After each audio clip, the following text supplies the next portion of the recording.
Is it possible that Jesus did not truly die on the cross, but only fell unconscious?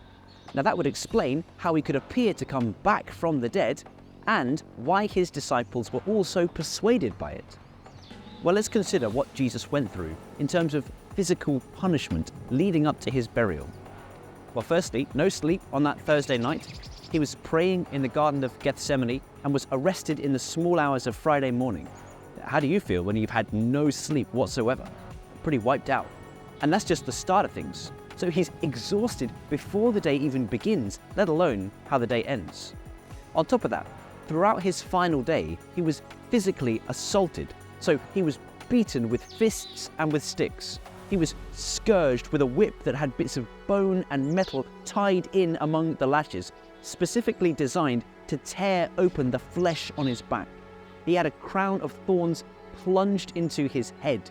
He was then forced to carry the cross to the place of his execution.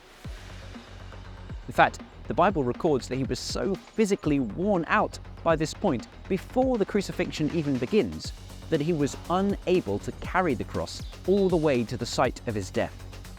Now, on top of all that horrendous trauma, he was then crucified with nails through his hands and his feet, causing just staggering pain and ultimately suffocation, as his body prevented from drawing air in his lungs and his legs were unable to push himself up due to the sheer exhaustion of it all.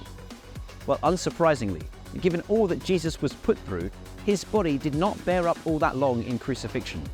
The Roman centurion watching over the executions needed to make sure that Jesus was definitely dead before he took him down, and so he drove a spear up under his ribs and he saw the blood and the water gushing out of him. That man knew that Jesus was well and truly dead. The Romans were expert executioners. There is not a single case of anyone surviving a Roman crucifixion. So to believe, somehow, that Jesus survived all this and then was laid in a tomb and without any medical intervention on the third day not only regained his life, but regained his strength so that he could push the stone away and present himself alive, well, that is a shocking belief. If you believe that, then frankly, you also believe in miracles, just one that none of the evidence supports.